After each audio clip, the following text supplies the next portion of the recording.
Liebe Brüder und Schwestern im Herrn, Bien-aimés frères et von sœurs dans le ganzem Seigneur, Herzen heißen wir de alle tout cœur, aufs Herzlichste willkommen nous vous in saluons dem tous kostbaren Namen chaleureusement unseres Herrn dans le Jesus Christus. précieux nom de notre Seigneur Auch alle, Jésus-Christ. die weltweit zugeschaltet sind Également tous und ceux-là jetzt qui dans le monde entier mithören, sont connectés heißen wir et qui écoutent ebenfalls von maintenant, Zürich aus nous ganz herzlich vous willkommen. saluons également Welch depuis eine Zurich Gnade, très chaleureusement. dass wir an Quelle dieser grâce Stätte im Volkshaus Zürich, nous avons von wo aus Bruder Frank depuis ici dans le Volkshaus de Zurich die herrliche Heilsbotschaft où Frère Franck a annoncé le message glorieux du salut pendant plus de 50 ans.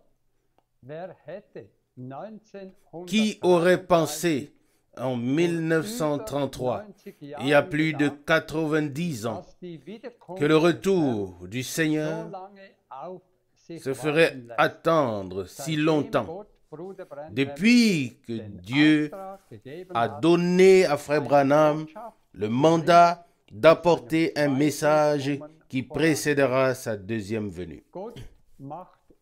Cependant, Dieu ne fait pas d'erreur. Il nous veut du bien. Il ne veut pas, oui, que quelqu'un qui a été destiné avant la fondation du monde pour être sa propriété, il ne veut pas que cette personne se perde. Mais nous savons une chose, c'est que sa venue est très, très, très proche. C'est pourquoi nous sommes réunis ici aujourd'hui au nom de Jésus pour racheter le temps béni de préparation.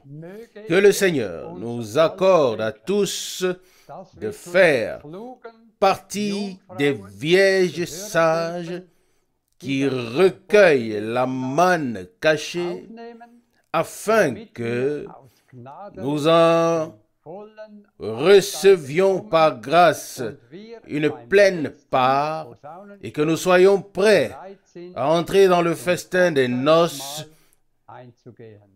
au dernier coup de trompette, quand la trompette sonnera. Nous avons tous besoin de patience. Et avant la prière, je voudrais maintenant lire une parole tirée de Jacques chapitre 5. Jacques chapitre 5, je lis les versets 7 jusqu'à 11. Soyez donc patients, bien-aimés frères, jusqu'au retour du Seigneur. Voici, le laboureur attend le précieux fruit de la terre, prenant patience à son sujet jusqu'à ce qu'il ait reçu les pluies de la première et de l'arrière-saison. Vous aussi, soyez patients, affermissez vos cœurs, car le retour du Seigneur est proche. Verset 9. Ne vous plaignez pas les uns les autres, de peur que vous ne soyez jugés. N'oubliez pas que le juge est à la porte. Verset 10. Prenez, frères, pour modèle de souffrance et d'endurance, de patience, les prophètes qui ont parlé au nom du Seigneur. Verset 11. Voici, nous disons bienheureux ceux qui ont enduré patiemment. Vous avez entendu parler de l'endurance ou la patience inébranlable de Job et de l'issue que le Seigneur lui a préparée. Sachez par là que le Seigneur est riche en compassion et plein de miséricorde. Jusqu'ici, cette précieuse et sainte parole. Soyez donc patients et persévérants, chers frères, jusqu'au retour du Seigneur. auch ihr Verset 8. geduldig aus Vous aussi, und macht soyez eure patients Herzen et fest, affermissez vos cœurs, denn die car Wiederkunft le retour des du Herrn Seigneur steht est nahe proche. bevor. Es steht ja auch Il est aussi geschrieben, écrit die auf den que Herrn ceux qui mettent leur confiance dans le Seigneur gewinnen neue renouvellent leur Kraft und force. Selon Ésaïe 40, verset 31. und Que le Seigneur nous accorde in diesen letzten Tagen gemeinsam schenken. à tous Wir cela wollen beten und en stehen ces derniers dazu jours. auf. Nous voulons prier et nous nous levons pour cela. Herr, allmächtiger Seigneur Gott, Dieu Tout-Puissant, von ganzem de tout Herzen cœur, danken wir nous te dir disons merci für das Vorrecht pour le privilège und die Gelegenheit, et l'opportunité que nous avons ce matin de pouvoir être ici pour entendre l'évangile du Seigneur Jésus ressuscité. Ô Dieu, tous ceux qui sont présents aujourd'hui et qui écoutent ont besoin de ton aide. Merci Seigneur, de ce que, selon tes promesses, tu es présent. Nous te prions, ô Dieu, de nous accorder, oui, ce que nous demandons et d'exaucer les vœux de notre cœur. Seigneur, nous te remettons ce service divin de ce matin. Viens, oui, avec chacun de nous à ce qui te revient de droit et arrose la parole semée en nous par ton Saint-Esprit afin qu'elle porte beaucoup de fruits pour ta gloire. Ô Dieu, nous avons lu que la fin de toute chose est proche. Fais-nous persévérer jusqu'à ton retour et être affermis dans nos cœurs.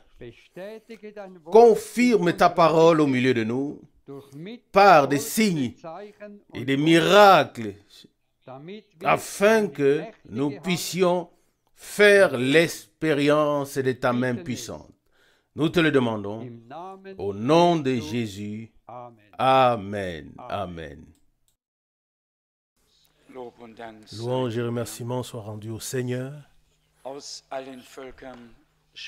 De tout peuple, de toute langue et toute nation, le Seigneur appelle son peuple. Je ne sais pas exactement si le frère a prié en Panjabi ou en Ourdou. Il y a tellement de langues et on essaye au moins de distinguer une de l'autre. Quand je suis dans ce pays, je sais alors à peu près de quoi il s'agit et je sais où je me trouve et je peux évaluer ce qui se dit. Louange et remerciements soient rendus à notre Dieu. Que c'est beau de pouvoir encore se réunir, d'entendre la parole pure et claire de Dieu. Ne rien n'y ajouter ou ne devoir rien n'y ajouter, ne devoir rien retrancher, rien interpréter, rien faire de soi-même, mais venir pour que Dieu puisse agir par sa parole, par le sang et par l'Esprit. Quelle grâce! Tant de personnes en ce temps aimeraient aider Dieu.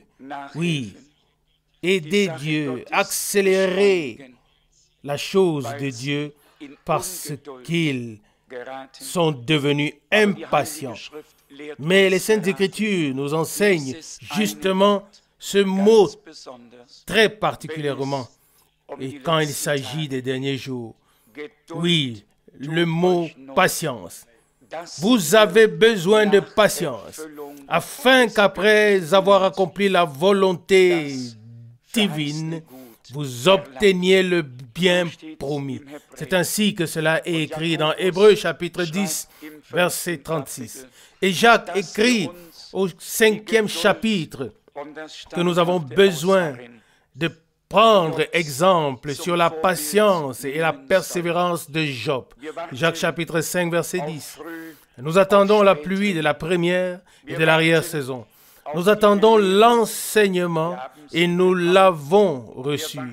Nous attendons la pluie de l'arrière-saison qui doit faire germer la semence répandue et nous voulons simplement que Dieu arrive à ce qui lui revient de droit et qu'il puisse opérer en nous tous par grâce ce qui pourra subsister devant lui.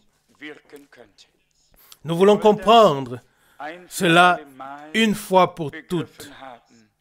Comprendre qu'aucun homme ne peut subsister devant Dieu avec ses propres œuvres.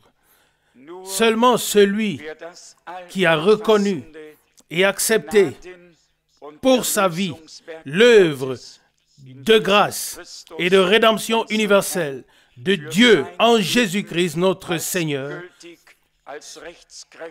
et l'accepter, ce qu'il a accepté comme valable et comme ayant force de loi, celui-là aura la chance de subsister devant le Seigneur.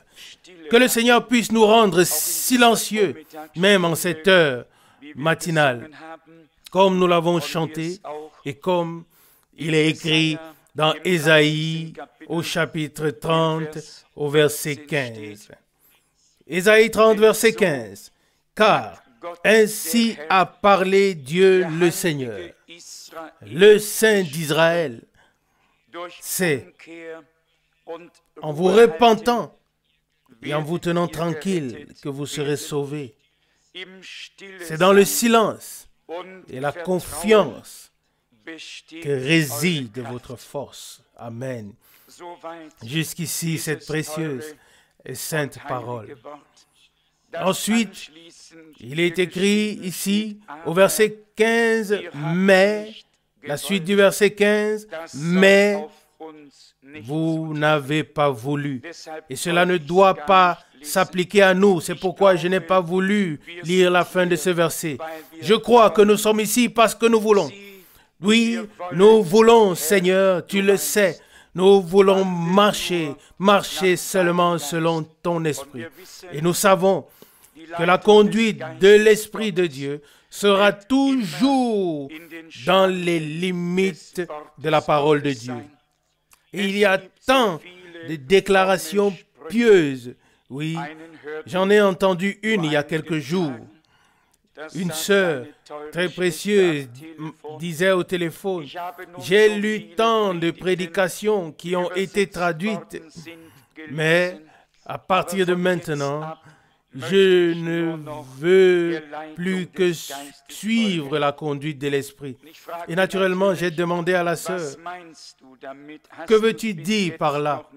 Ne l'as pas-tu fait jusqu'à présent, c'est-à-dire suivre la conduite de l'Esprit ?» Et elle a répondu, « Tout cela est trop pour moi. Je ne veux plus que lire la Bible et me laisser enseigner par l'Esprit de Dieu. » Comme de telles paroles sonnent bien, mais comme elles sont éloignées de la réalité divine. Dieu n'a-t-il pas envoyé ses serviteurs au commencement et à la fin? L'Esprit de Dieu ne les a pas éclairés, inspirés et parlé au travers eux. La conduite de l'Esprit ne nous fait pas passer à gauche ou à droite de ce que Dieu fait, mais la conduite de l'Esprit nous introduit dans ce que Dieu fait. Il n'y a rien de pire que de voir des gens qui se trompent eux-mêmes avec des déclarations pieuses et des imaginations. Dieu a toujours eu des hommes dont il pouvait oindre les lèvres, qu'il pouvait éclairer, qu'il pouvait envoyer, qu'il pouvait utiliser pour révéler sa parole et faire connaître sa volonté. Vous savez très bien que nous ne pratiquons pas de culte d'hommes en ce lieu. Nous voulons en être aussi éloignés que l'Orient l'est de l'Occident. Mais nous disons une chose, ou nous disons ceci très clairement.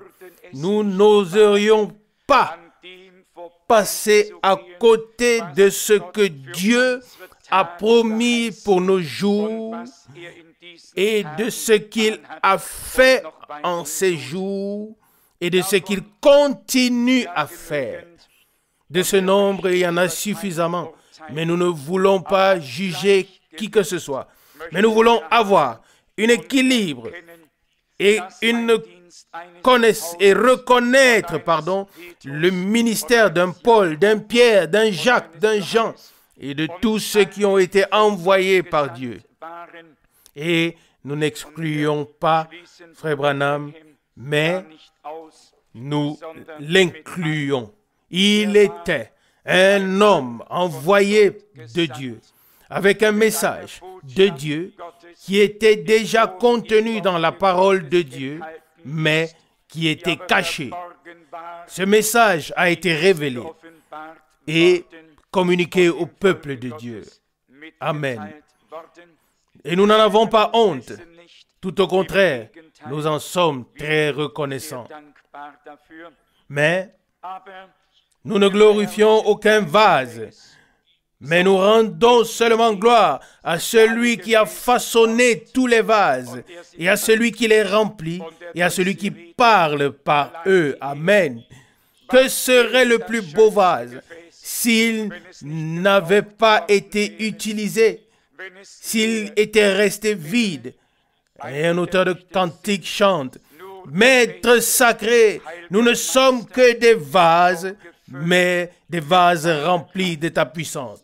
Dieu a des vases qu'il peut remplir, qu'il peut utiliser, qu'il peut bénir, qu'il peut utiliser pour la bénédiction. Alléluia.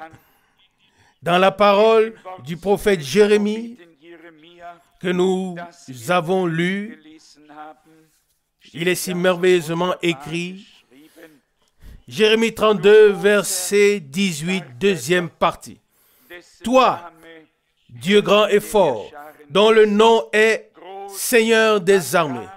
Verset 19, grand en conseil et puissant en action. Toi, dont les yeux sont ouverts sur toutes les voies des enfants des hommes, pour rendre à chacun selon sa conduite et selon le fruit de ses actions. Verset 20. Tu as accompli des signes et des prodiges dans le pays d'Égypte et jusqu'à ce jour, tant en Israël que parmi les hommes. Et par cela, tu t'es fait un nom comme cela est clairement visible aujourd'hui. Bien-aimés, nous remarquons ici que Dieu n'a pas agi une seule fois, mais le prophète dit jusqu'à ce jour. Verset 20. Et cela me tient à cœur. Que nous puissions dire en vérité jusqu'à ce jour. Amen. Que ce jour puisse être pour la gloire de Dieu, servir à la gloire de Dieu. Que ce jour puisse compter dans ta vie et dans la mienne pour l'éternité. Jusqu'à ce jour. Que chaque jour soit un jour d'aujourd'hui où Dieu puisse faire de grandes choses dans la vie de son peuple. Verset 19, il reprend, grand en conseil et puissant en action, toi dont les yeux sont ouverts sur toutes les voies des enfants des hommes. Oui, aujourd'hui aussi, en ce jour, Dieu nous regarde. Oui, il nous voit, il nous connaît, il sait comment nous voyons les choses. Devant lui, tout est dévoilé. tout est à découvert. D'un côté, nous pourrions en être effrayés, mais d'autre part, nous pouvons reprendre courage et savoir que Dieu prend soin de nous. Amen. Dieu se soucie de nous, car il a payé un prix très élevé en Jésus-Christ, notre Seigneur. Ce n'était pas le sang des animaux, mais le sang de l'agneau de Dieu qui a coulé. Et notre Seigneur est entré dans le sanctuaire céleste avec son propre sang. Et ce sang est aujourd'hui encore sur le trône de grâce. Amen. Nous savons que certains enseignent que le sang ne serait plus sur le trône de grâce. Bien-aimés, si cela était ainsi, nous n'aurions plus besoin d'être ici aujourd'hui pour méditer la parole ou pour prier. Nos prières ne parviennent à Dieu que tant que le sang de l'expiation parle pour nous. Tant que le Seigneur peut être notre intercesseur auprès du Père. Lorsque le temps de la grâce sera terminé, alors le trône de grâce se transformera en trône de jugement. Et alors, les jugements de Dieu s'abattront sur la terre. Nous nous distançons, nous prenons distance délibérément de toutes les spéculations, de toutes les interprétations de la parole, et nous croyons ce que disent les Saintes Écritures. Le même Jésus reviendra de la même manière que nous l'avons vu monter au ciel. Amen. En accord avec Acte 1, verset 11. Oui, j'ai eu une autre conversation téléphonique avec un frère dans un pays européen qui m'a aussi également très attristé. Vous savez, il y a des gens qui aiment les frères de tout leur cœur, intimement avec l'amour de Dieu. Et quand on doit aussi entendre, venant des amis particuliers, entendre que oui, Christ est maintenant déjà ici, comme la parole révélée. Bien-aimés, nous ne voulons pas du tout entrer dans tous ces détails. Nous n'en avons pas le temps. Pour cela, le temps est trop précieux. Mais la douleur est très grande pour que l'on puisse passer outre toutes ces choses. N'avons-nous pas su ou n'avons-nous pas lu que le Seigneur est aussi apparu à un Saul dans la colonne de feu et qu'il lui a aussi tout révélé et que lui, Saul, pouvait dire: vous pouvez maintenant connaître mon intimité avec le mystère de Christ, selon Éphésiens 3, verset 4. Mais avec cela, le Seigneur était toujours dans la gloire, mais pouvait se révéler temporairement sur la terre. Et pourtant, malgré la parole révélée, il n'était pas question du retour du Seigneur. Mais Paul écrit à l'église aux Thessaloniciens que personne ne vous trouble, comme si le jour du Seigneur était déjà arrivé. Qu'il s'agisse d'une révélation ou d'une lettre ou de quoi que ce soit, selon 2 Thessaloniciens 2, verset 2. Mais il leur donne des informations sur la manière dont cela se déroulera et sur les choses qui doivent être accomplies avant. S'il y a une chose pour laquelle nous devons rendre grâce à Dieu, alors c'est premièrement qu'il nous a maintenus dans la clarté de l'esprit. Deuxièmement, parce qu'il nous a persévérés, qu'il nous a préservés dans sa grâce. Et troisièmement, parce qu'il nous a préservés dans sa parole. Et dans la foi, j'ose dire qu'il le fera jusqu'à la fin. À la fin, il y aura une église épouse qui est dans sa parole et qui est la parole de Dieu et en qui la parole de Dieu est. N'avons-nous pas compris qu'au commencement était la parole, mais qu'ensuite l'ennemi est venu et a pris cette parole en l'interprétant seulement un peu, et ce n'était plus la parole originale, c'était l'interprétation. Et dans cette interprétation, il y avait la mort. L'aiguillon de la mort y était. La transgression s'ensuivit, et avec elle, la mort spirituelle, puis même la mort corporelle et la séparation d'avec Dieu. Si toutes ces interprétations ne contenaient pas la mort spirituelle et la séparation d'avec Dieu, nous n'aurions pas besoin de perdre le temps dessus. Alors nous pourrions laisser chacun aller où il veut. Mais il faut bien prendre les Écritures au sérieux et considérer les voies de Dieu depuis le commencement.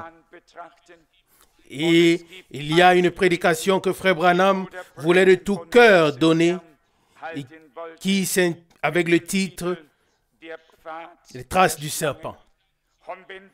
Et si nous remontons ensuite au Jardin d'Éden, et regardons comment l'ennemi est venu se manifester dans le serpent et a pu avoir une belle conversation pour éloigner les premiers hommes de la parole de Dieu, premièrement Ève et ensuite Adam au travers d'Ève.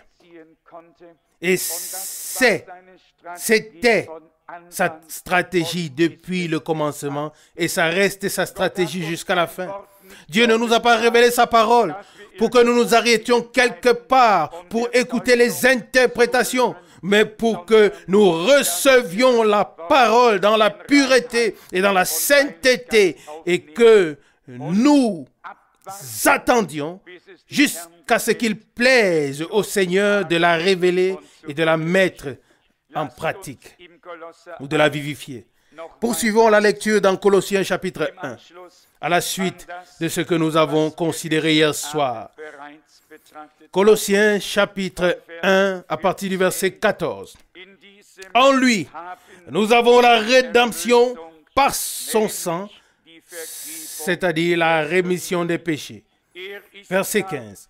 Il est en effet l'image du Dieu invisible, le premier-né de la création, de toute la création, car en lui ont été créées toutes choses qui sont dans le ciel et sur la terre, les visibles et les invisibles,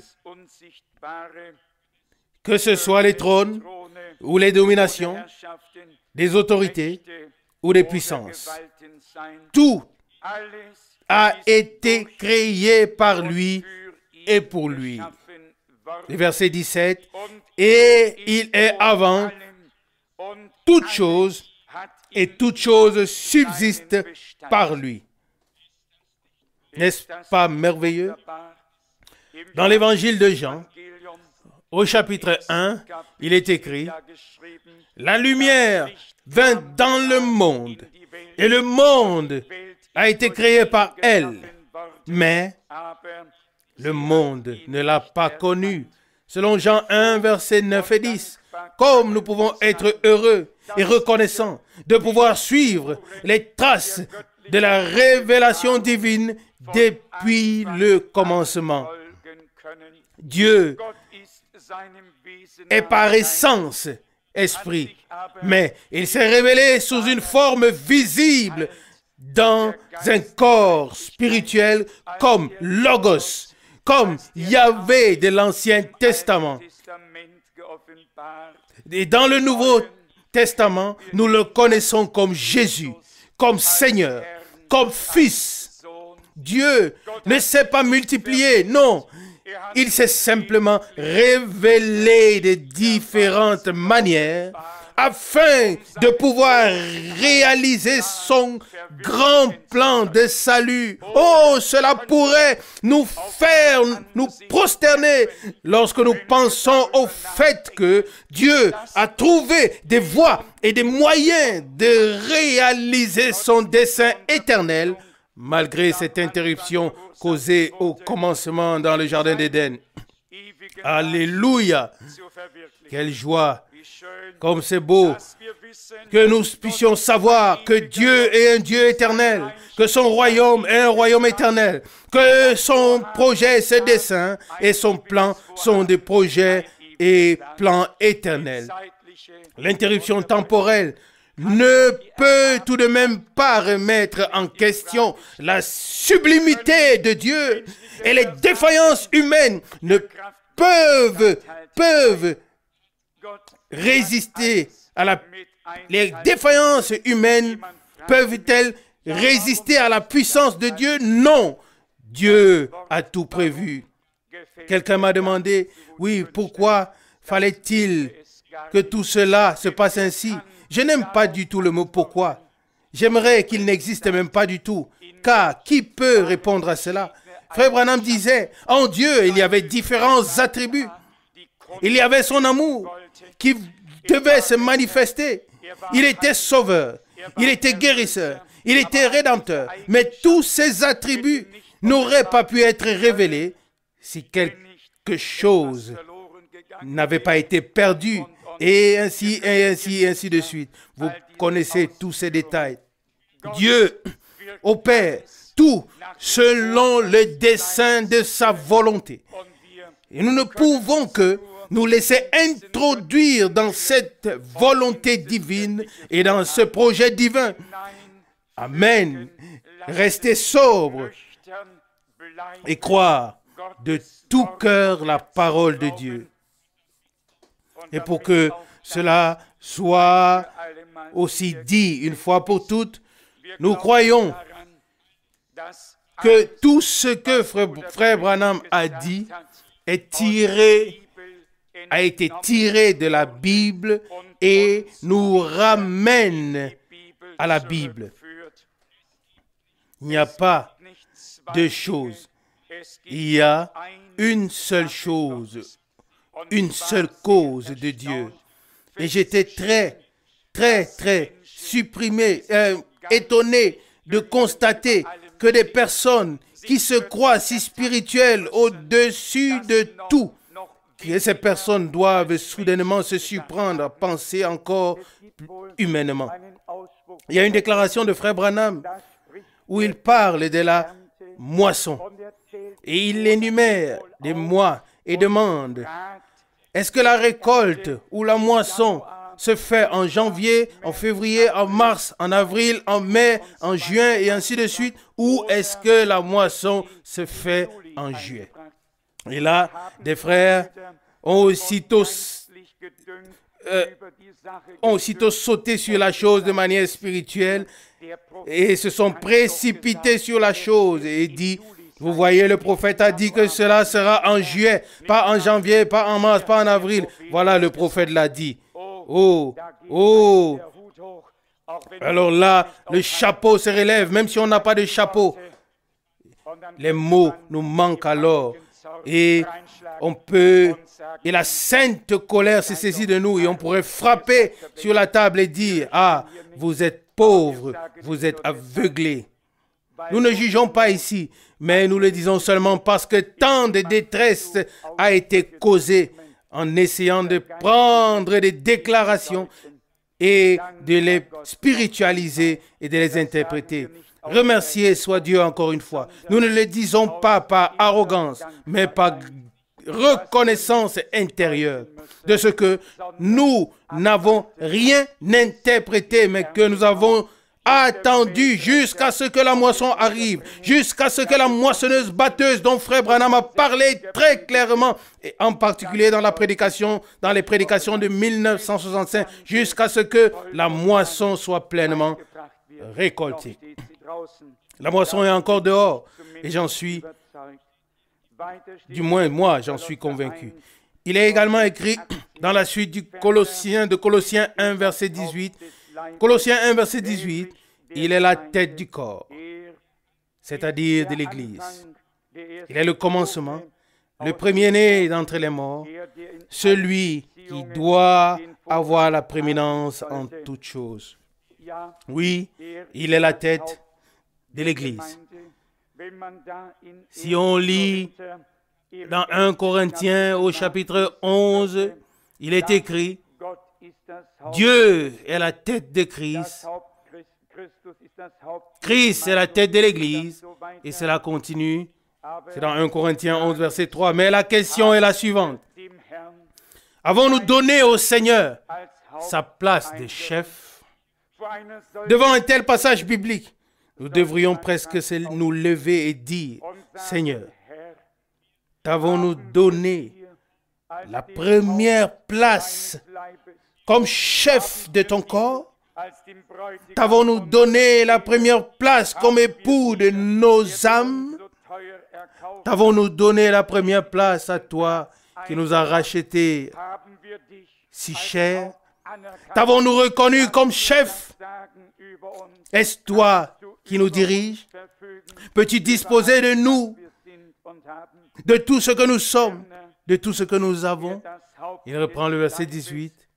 Il est la tête du corps, c'est-à-dire de l'Église. Bien-aimés, disons-le simplement, tranquillement.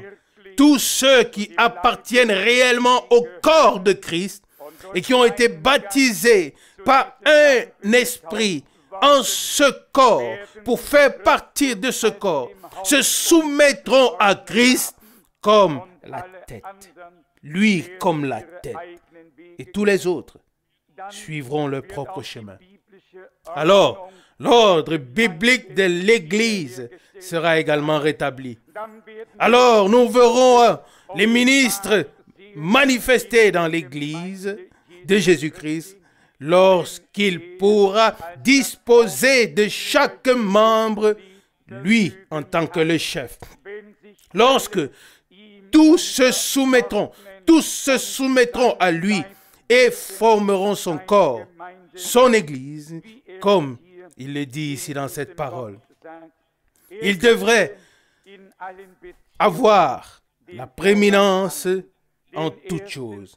Il devrait avoir la première place. Quand est-ce qu'il a la première place? En parole, parfois nous pouvons le dire, mais qu'en est-il dans la réalité? Et ensuite, dans la suite de Colossiens 1, il est dit au verset 19, car c'était le dessein de Dieu de faire habiter toute la plénitude en lui. Verset 20, et de réconcilier par lui toutes choses avec lui-même, tant ce qui est sur la terre que ce qui est dans les cieux, en faisant la paix par son sang versé sur la croix. Amen. C'est une pleine réconciliation qui a eu lieu par la croix de Golgotha. Cher cœur, que cela te soit dit par Dieu. Le temps est là. Le temps est venu où nous ne devons plus simplement entendre parler de toutes ces choses, mais où nous devons les croire et les expérimenter. Nous ne venons pas au service divin pour être informés sur les promesses de Dieu, mais nous venons au service divin pour que les promesses données puissent s'accomplir au travers de nous. Alléluia. Nous savons ce qui est contenu dans la parole de Dieu. Nous ne sommes pas des novices dans le royaume de Dieu. Mais jusqu'à présent, il semble que nous nous réunissons tous ensemble et que nous écoutions avec toute notre attention les paroles de Dieu et les promesses de Dieu et que nous pensions ensuite, eh bien, c'est beau et nous pensons que c'est tout. Non, non, ce n'est que la première partie.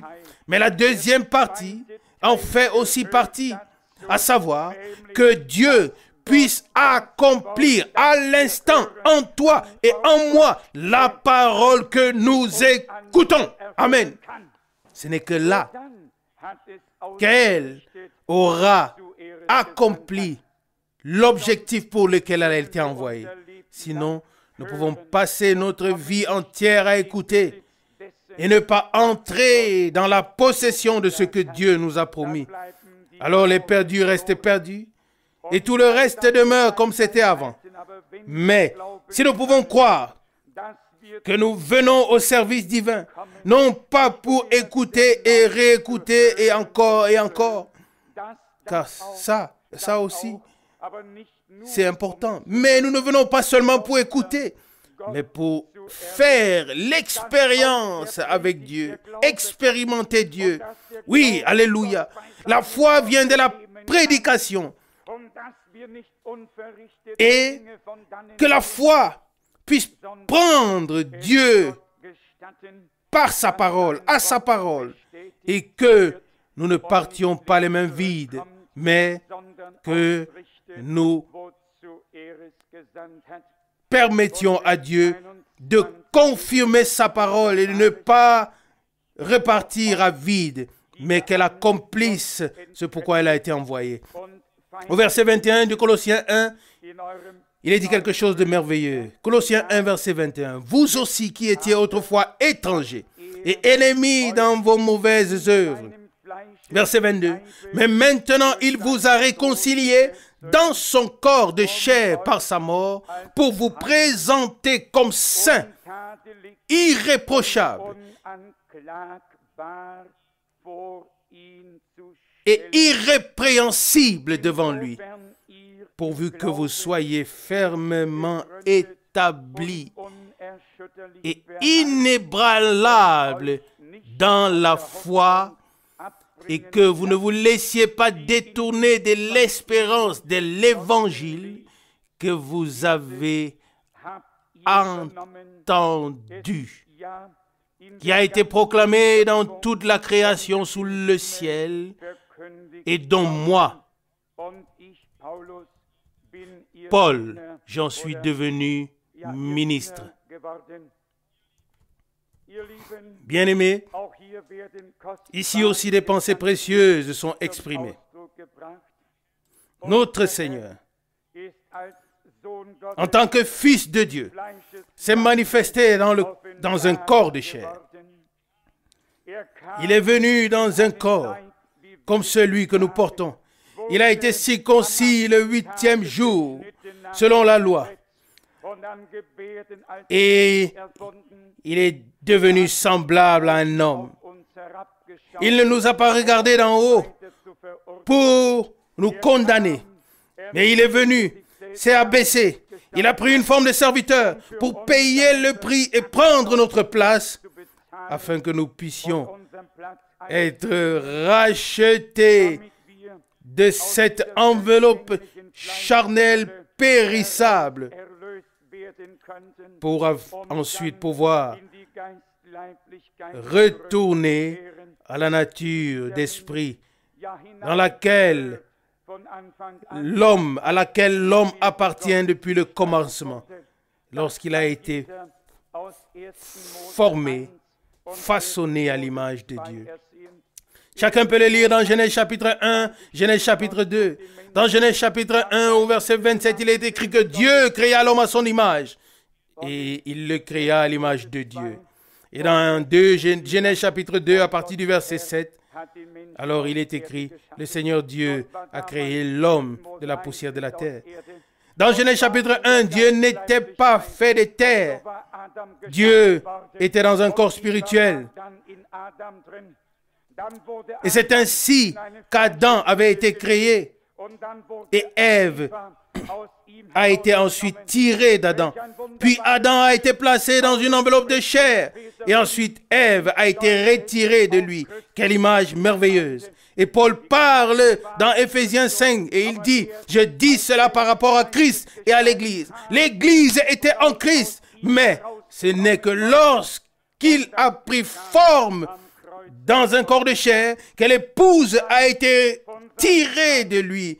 Et cela s'est produit à la croix de Golgotha. Chair de ma chair et os de mes os, combien Dieu est grand, qu'il est glorieux dans ses desseins, qu'il est merveilleux dans ses voies et avec son peuple. Et il nous veut du bien. Quand on lit parfois des explications de tous ces théologiens, on a mal au cœur. Ils n'ont pas compris qu'il ne s'agit pas d'exposer les voies et les révélations de Dieu avec l'intelligence, mais que Dieu a voulu réaliser son propre dessein et qu'il l'a aussi réalisé. Colossiens 1, verset 22. Mais maintenant, il vous a réconcilié dans son corps de chair par sa mort pour vous présenter comme saints, irréprochables et irrépréhensibles devant lui. Amen. Avec ces paroles s'accordent ce qui est écrit dans Romains chapitre 8 au verset 28. On peut lire tous ces versets en toute confiance. Et nous arrivons ensuite à la déclaration. Qui accusera les élus de Dieu? Christ est celui qui les a justifiés. Amen. Romains 8, verset 33. Bien-aimés, l'œuvre de Dieu est une œuvre parfaite. Personne n'a besoin d'y ajouter quoi que ce soit. Il nous a réconciliés. Il a expié nos fautes. Nous a pardonnés. Nous a fait grâce. Et en même temps, il nous a présentés comme saints, irréprochables et irrépréhensibles devant lui. Alléluia. Qui peut comprendre ça? Si nous regardons à nous, seulement des échecs, des détresses, des malheurs, des misères. Et puis nous entendons la parole, nous écoutons la parole de Dieu. Et il est dit, désormais nous ne connaissons plus personne selon la chair, mais nous connaissons selon l'esprit, selon 2 Corinthiens 5, verset 16. Nous ne regardons plus à ce que Satan a fait, à ce que les hommes, à ce que nous-mêmes nous pouvons faire, mais nous regardons à ce que Dieu a fait en Christ pour nous et en notre faveur. Amen. Et nous pouvons, par la foi, nous voir déjà dans la gloire, comme une troupe vêtue de blanc, comme des graciers, comme des élus, comme ceux que le Seigneur a destinés pour contempler sa face. L'important, c'est que ces paroles deviennent une réalité divine dans nos vies. Et la foi, comme nous le constatons, est sans cesse demandée. Et il est écrit au verset 23 de Colossiens chapitre 1, « Pourvu que vous soyez fermement établis et inébranlables dans la foi, et que vous ne vous laissez pas détourner de l'espérance de l'Évangile. » Alléluia. Amen. Ainsi, pas seulement une espérance qui pourrait reposer sur des pieds ou de fondements mobiles quelconques, dépendant de ceci ou de cela, mais indépendante, une espérance indépendante de tout. Dieu a majestueusement accompli l'œuvre de la rédemption et a achevé son Église. Et nous verrons la face du Seigneur. Nous avons une espérance légitime à laquelle nous nous accrochons par la foi.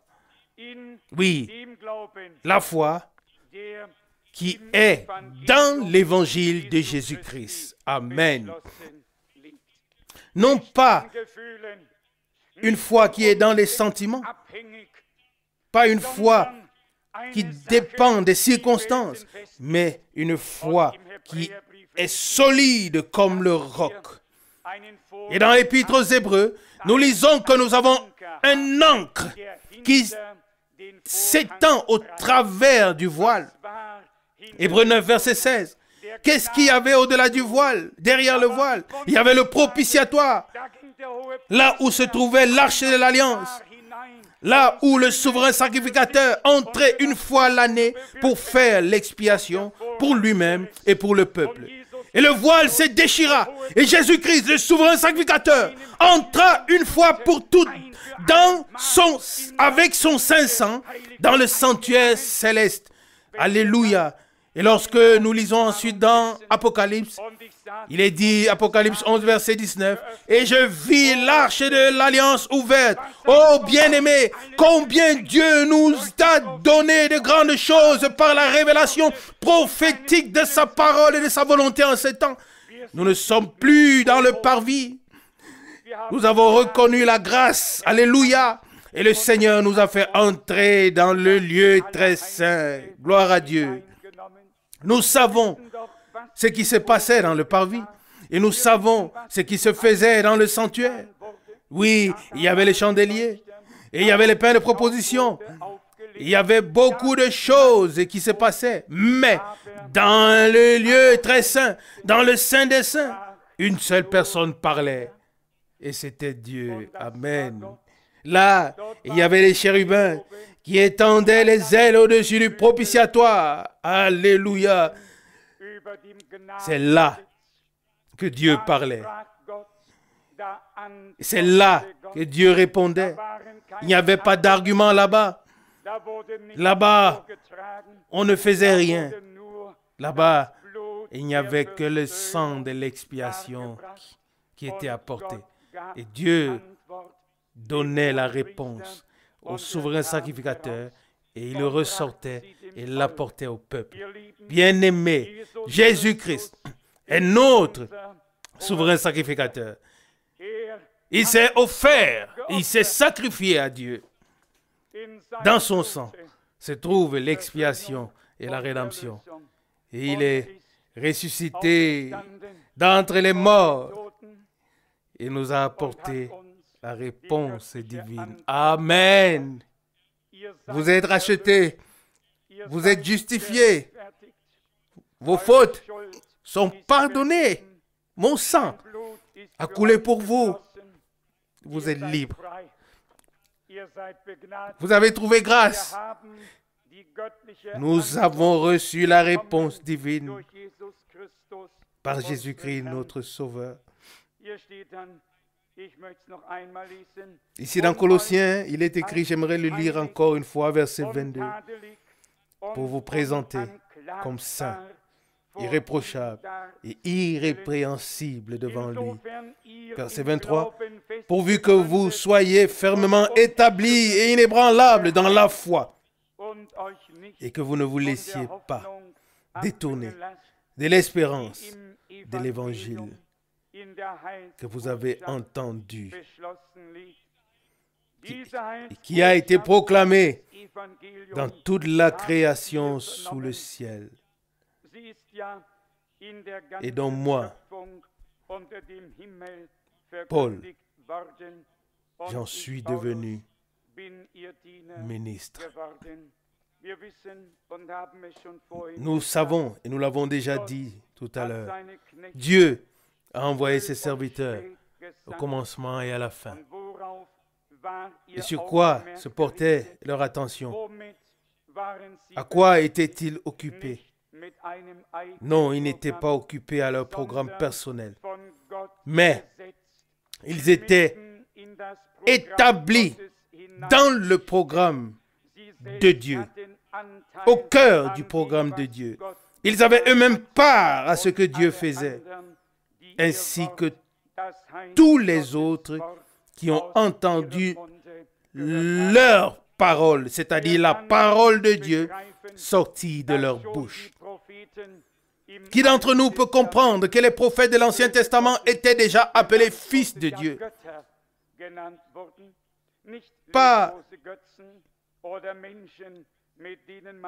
Pas des idoles sans vie ou des hommes avec lesquels on pouvait pratiquer l'idolâtrie, mais des dieux. Selon Psaume 82, verset 6.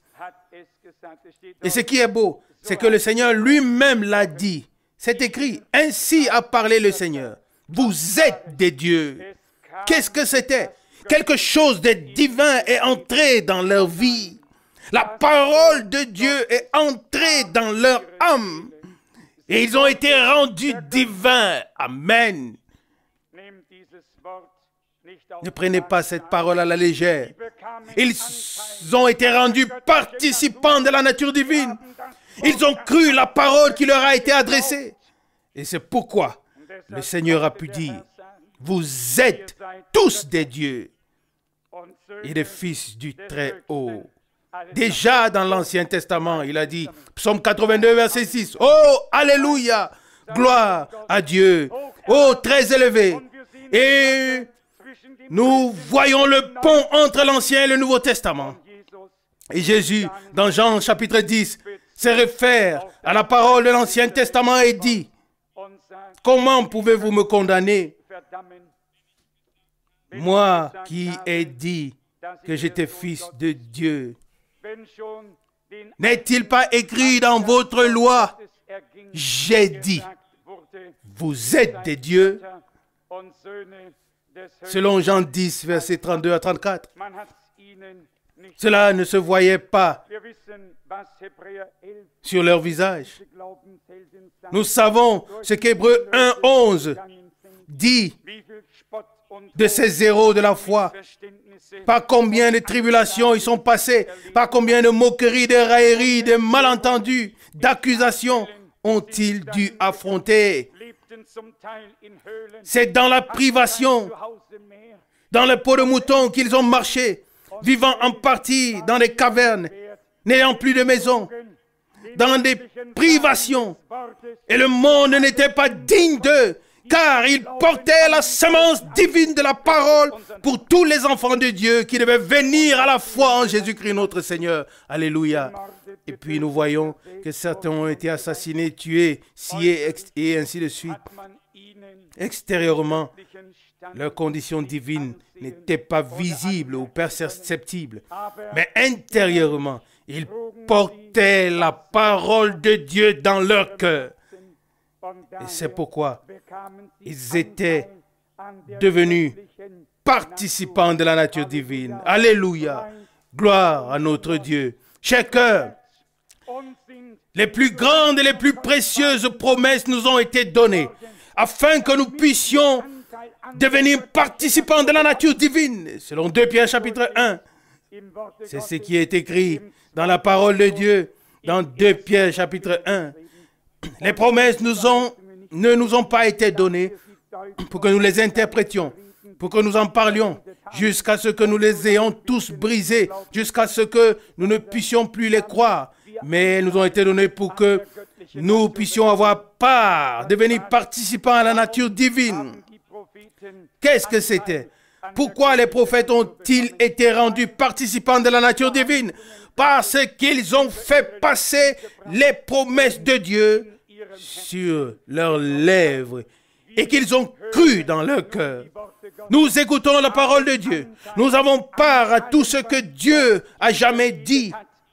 Nous le recevons en nous et nous sommes rendus participants de la nature divine parce que nous avons cru les promesses par la foi. Et pas seulement cela, nous devons vivre leur réalisation. Nous le voyons à maintes reprises. Siméon avait reçu la promesse qu'avant sa mort, il verrait le Messie. Selon Luc 2, verset 26. Et lorsque le temps fut accompli, il fut conduit par l'Esprit dans le temple. Et là, prenant dans ses mains le résultat de la promesse divine, il dit, « Seigneur, maintenant, laisse ton serviteur aller en paix, car mes yeux ont vu le salut de Dieu. » Luc 2, verset 29. Qu'est-ce qui est écrit de Marie? Heureuse celle qui a cru, parce qu'il lui sera fait selon sa foi, selon Luc 1, verset 45. Vous connaissez tous l'histoire qui s'est déroulée. Premièrement, il y avait la parole de la promesse. Amen. Et ensuite, il y avait quelqu'un à qui la parole de la promesse fut adressée. Et ensuite, la parole devint chair et Christ est né.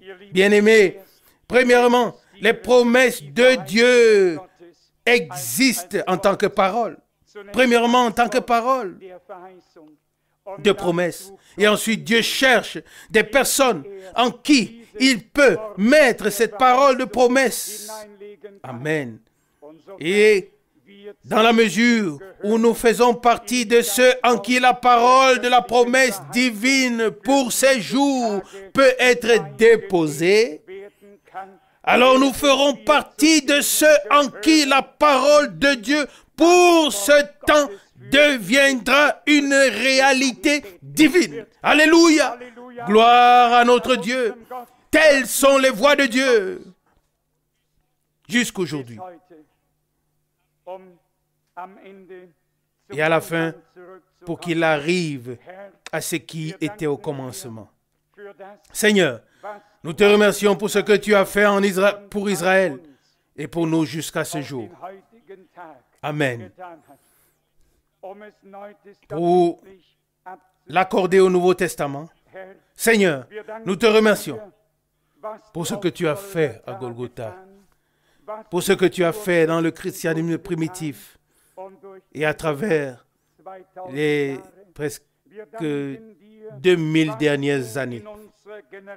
Nous te remercions pour tout ce que tu as fait dans notre génération, mais nous te remercions aussi pour ce que tu as fait pour nous, parmi nous et en nous, jusqu'aujourd'hui. Alléluia. Oh, gloire au Dieu vivant. Imaginez-vous ce qui devrait se passer en nous si nous devrions faire passer Dieu, si nous devrions placer Dieu dans le passé et que nous devrions rester les mains vides dans le temps dans lequel nous vivons. Non. Notre Dieu n'est pas ainsi. Et il fortifie notre foi en nous montrant et en nous faisant connaître toutes les choses qu'il a fait dans le passé. Si nous considérons le peuple d'Israël, premièrement, c'était une promesse, n'est-ce pas? Premièrement, une promesse que Dieu a donnée à Abraham. Après 400 ans, je ferai sortir tes descendants du pays où ils seront opprimés. Selon Genèse chapitre 15, verset 13. Premièrement, il s'agissait d'une parole de promesse divine. Mais les années sont passées, mais pas la parole. La parole demeure éternellement. Alléluia! Gloire à Dieu. Amen. Et quand l'heure de Dieu a sonné, un prophète apparut. C'était la voix de Dieu. Un prophète apparut avec la parole de la promesse divine pour le peuple d'Israël en ce temps-là. Et voilà le grand miracle. Des grands miracles et signes se produisaient. Des hommes ont reçu la parole de la promesse divine et elle est devenue une réalité dans leur vie. Alléluia! Gloire à Dieu. Bien-aimés, est-ce que c'est différent aujourd'hui? Aujourd'hui, c'est la même chose. Et il y avait des promesses dans la parole de Dieu pour ces derniers jours. Et Dieu a placé toutes ces paroles de promesses sur le chandelier. Maintenant, il rassemble les hommes. Rassemble-moi mon peuple avec lequel j'ai fait alliance par le sacrifice. Selon Psaume 50, verset 5. Afin qu'ils entendent toutes mes paroles. Alléluia, gloire à Dieu. Ils prendront à cœur mes promesses. Ils les croiront. Et ils verront si je les accomplis ou non. Et nous disons, Seigneur, vrai et éternel, tu tiendras et accompliras toute parole et toute promesse. Alléluia. Ça nous rend joyeux dans toute tribulation, dans toute détresse, dans toute souffrance. Oh, quand je médite sur Dieu, sur son programme, sur sa parole, sur ses voies, sur tout ce qu'il fait, alors je me réjouis dans mon cœur. Alléluia. Et mon esprit exulte en Dieu, mon Sauveur, qui nous a regardés en grâce et qui a oint les yeux pour sa parole, pour son action, pour ses promesses en ce jour. Le Dieu de Moïse est notre Dieu. Le Dieu des apôtres et des prophètes est notre Dieu, car il y a un seul Dieu. Et c'est en lui que nous voulons mettre notre confiance, nous accrocher à l'espérance jusqu'à la fin, en marchant au même pas avec lui. Ne pas le précéder et ne pas être en arrière, mais aller avec lui dans tout ce qu'il fait. Et le Seigneur sera avec nous. Avez-vous été fortifiés? Oh, sa parole! Oh, sa parole a sa puissance en elle. Elle a la vie en elle. Alléluia. Gloire à notre Dieu.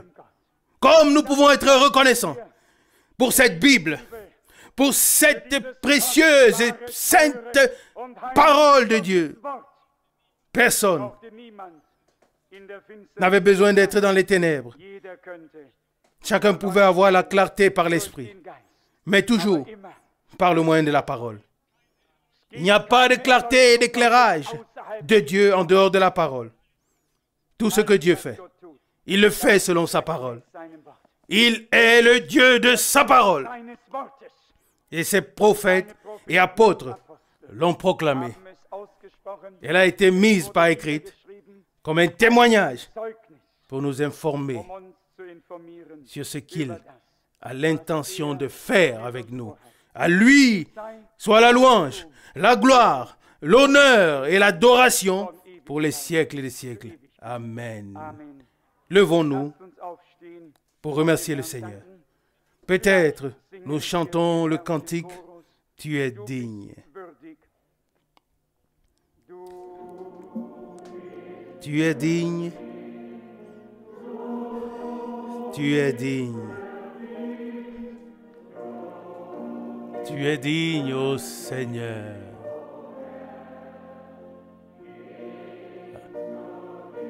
Tu es digne de recevoir la louange et l'honneur, la gloire et l'adoration.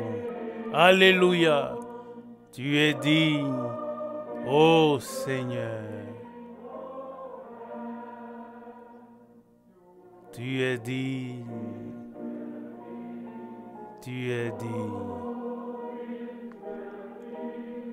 Tu es digne, ô Seigneur. Digne de recevoir la louange et l'honneur, la gloire et l'adoration. Tu es digne, ô Seigneur. Gloire. Amen. Père céleste, ta parole nous a été adressée. Nous ne l'avons pas seulement écoutée avec nos oreilles, mais nous l'avons reçue dans nos cœurs. Et nous croyons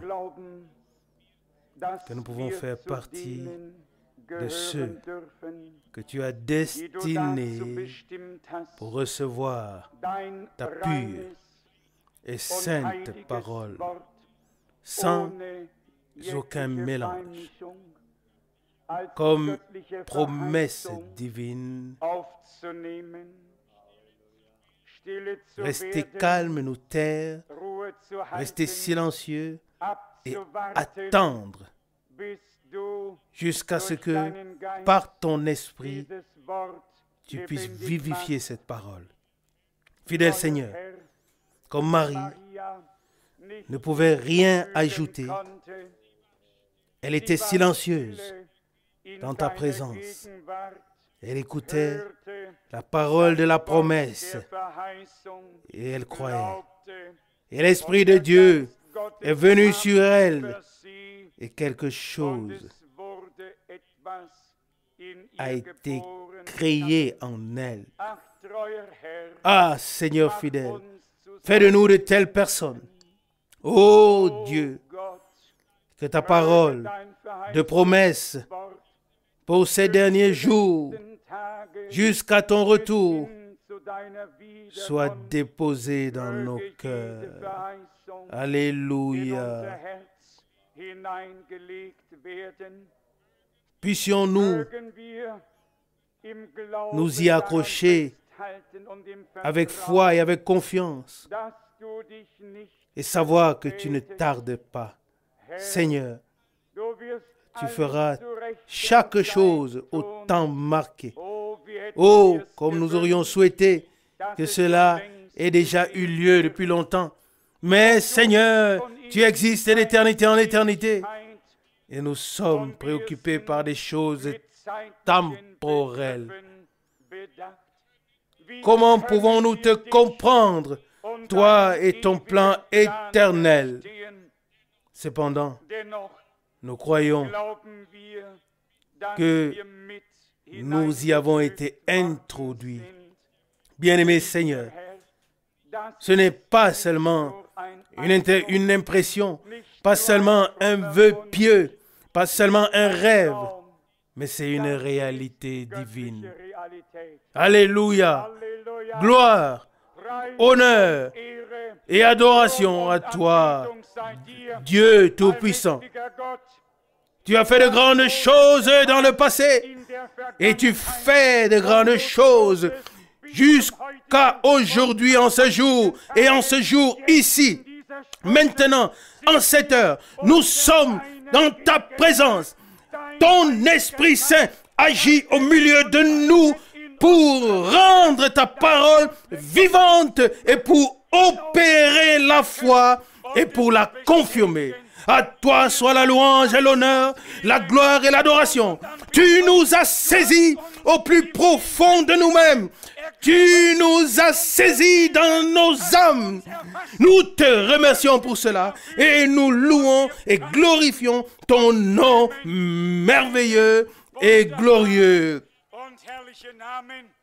Bien-aimé Seigneur, s'il y a encore des frères et des sœurs et des amis parmi nous, et peu importe ailleurs dans le pays et dans les différents pays, Seigneur, nous te prions pour la grâce et le privilège de pouvoir présenter ta parole et tes promesses pour ces jours à ton peuple en ton nom saint et merveilleux.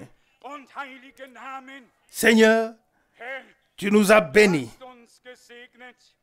Ne laisse personne en dehors de cette bénédiction.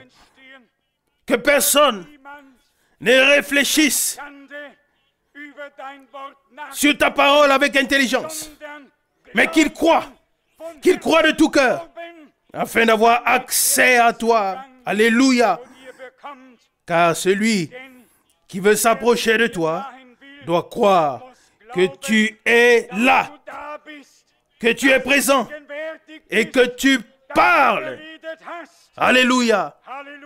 Et parce que tu nous as parlé, nous pouvons aussi te parler. Seigneur, tes paroles sont esprit et vie. Rassemble ton corps. Prends la première place, toi la tête, et sois le premier. Alléluia. Amen. Oh, wie köstlich ist zu wissen, Jesus Christus, ist mein, der den